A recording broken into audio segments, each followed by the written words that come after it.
Bonjour à toutes et à tous, bienvenue dans cette vidéo où nous allons aborder le recouvrement d'âme.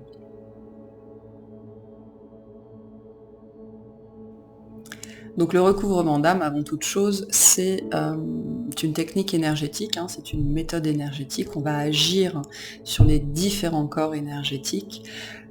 C'est une technique de recherche de soi et de morceaux de soi. Le but de cette technique est de réunifier votre âme, notamment en y réintégrant les fragments qui auraient été laissés derrière vous, que ce soit via votre propre vécu ou via le vécu de votre âme.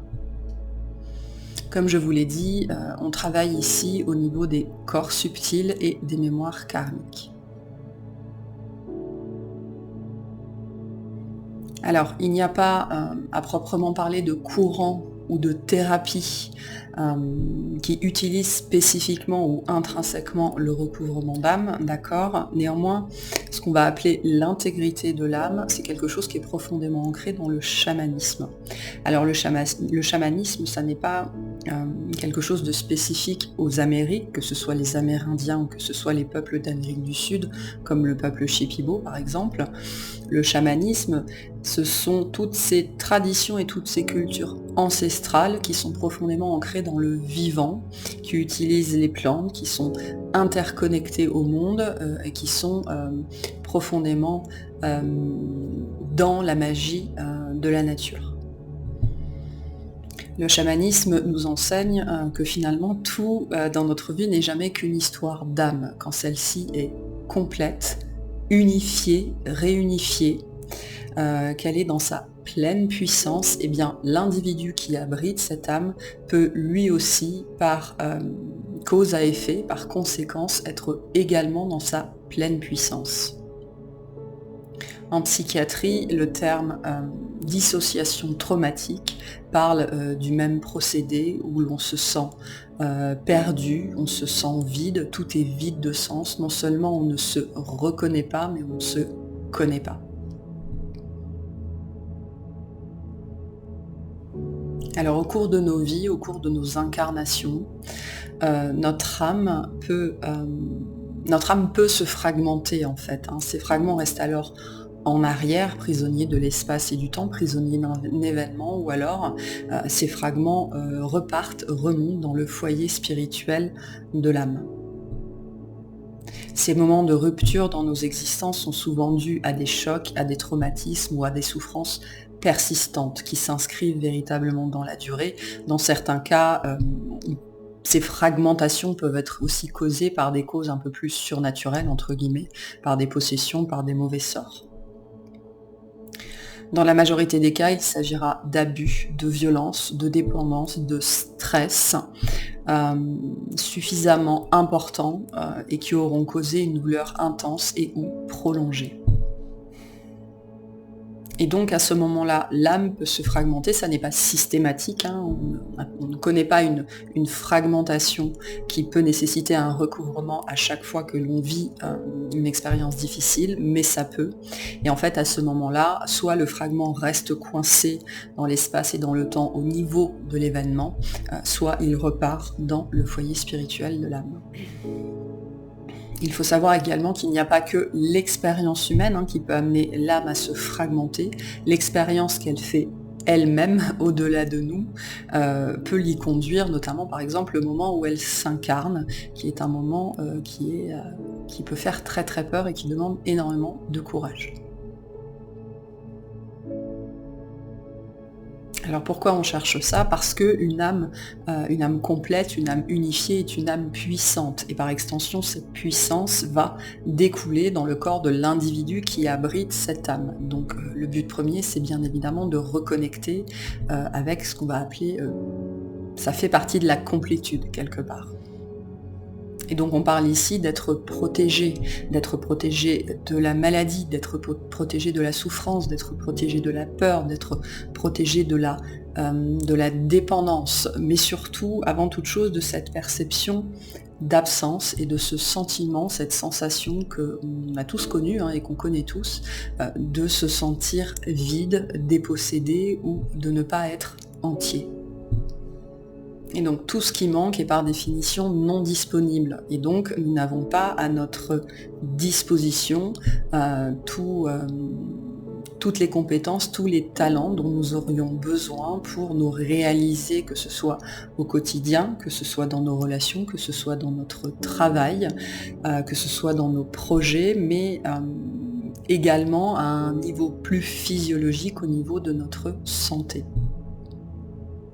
Le but est également en premier lieu de reconnecter avec son âme, de pouvoir rétablir une communication directe et une communication apaisée, de pouvoir renouer avec ses mémoires et en se faisant de pouvoir renouer avec ses talents. Ça c'est très important parce que c'est comme ça que l'on va pouvoir manifester un véritable potentiel d'accomplissement, de bien-être et de joie dans sa vie. Les effets d'une âme fragmentée peuvent se voir au quotidien. Hein, ce sont souvent des choses qu'on pense acquises, dans le sens où on se dit bon bah je suis comme ça et on peut pas faire autrement en fait. Donc il y a une perception là-dessus un petit peu qui est très ancrée. Et qui nous fait croire que l'on est comme ça. Alors comment ça peut se manifester au quotidien ? Comme je le disais, il y a d'abord cette sensation d'être incomplet. On a perdu quelque chose, il nous manque toujours quelque chose, on n'est peut-être que l'ombre de soi-même aussi. Il y a tout le registre émotionnel, le fait de ne pas savoir en premier lieu reconnaître ses émotions, de ne pas savoir les accepter, de ne pas savoir les maîtriser. Il peut y avoir aussi une colère très intense, une rage qui est profondément là, on sait qu'elle est là, sans pour autant réussir à mettre le doigt dessus ou savoir d'où elle vient.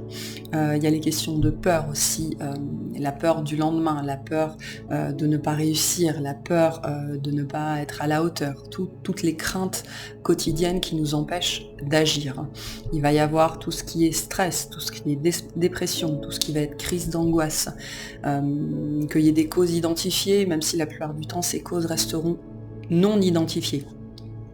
On n'arrive pas aussi, de manière générale, à faire la paix avec ce passé, avec son passé. On voudrait pouvoir modifier le passé, on voudrait pouvoir revenir en arrière, on voudrait pouvoir arranger les choses. On n'arrive pas à laisser le passé au passé.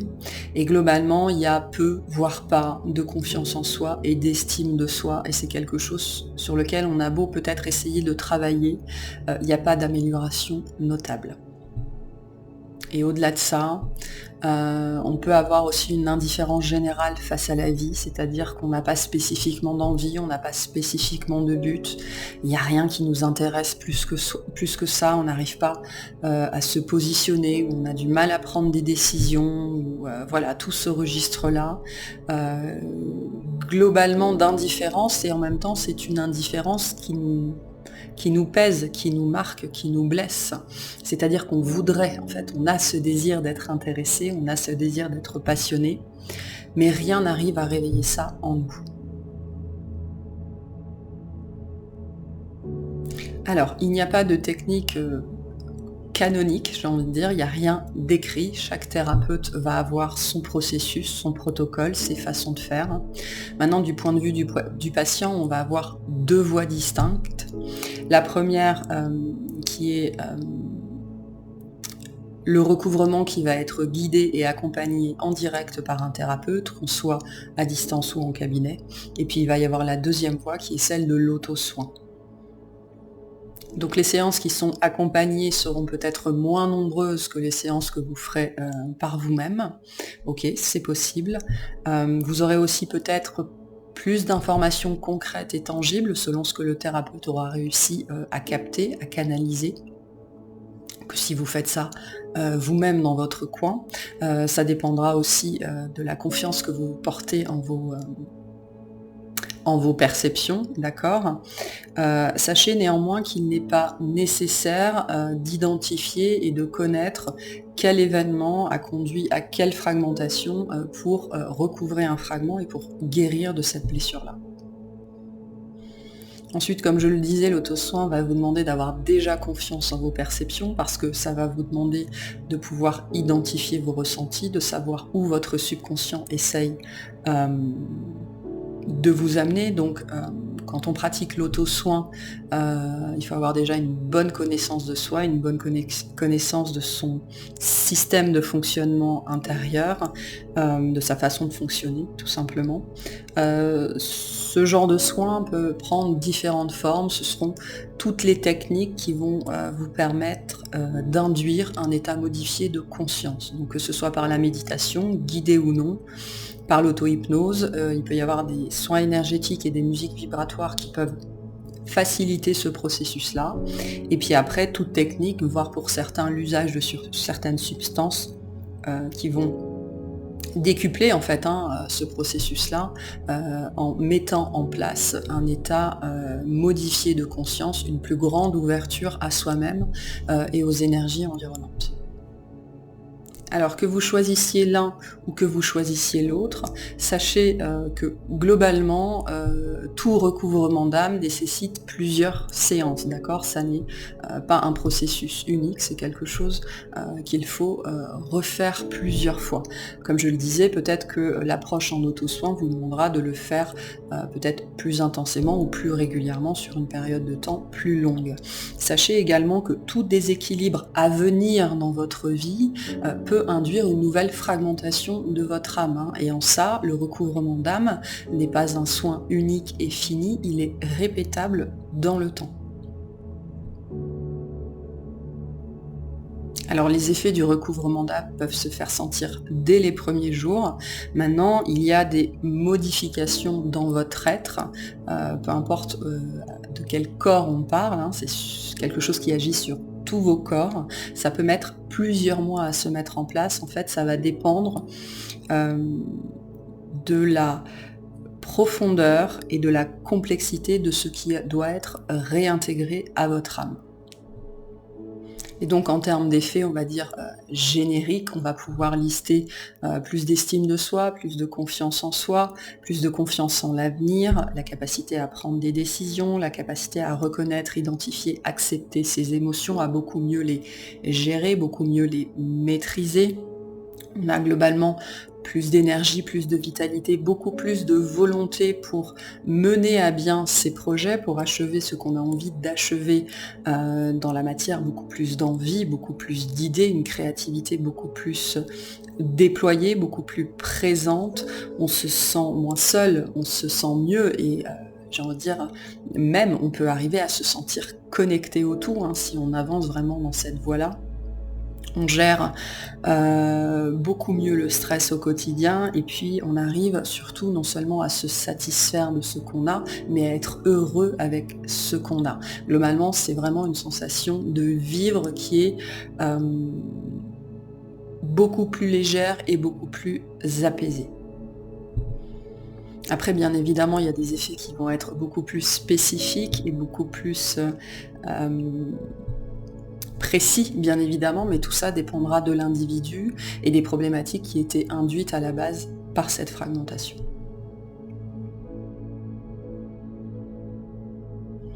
Voilà, j'espère que cette petite vidéo vous aura aidé, vous aura éclairé sur ce sujet-là. Sachez que vous retrouverez, si vous avez envie de travailler plus en profondeur sur la fragmentation de l'âme, un soin directement sur mon site.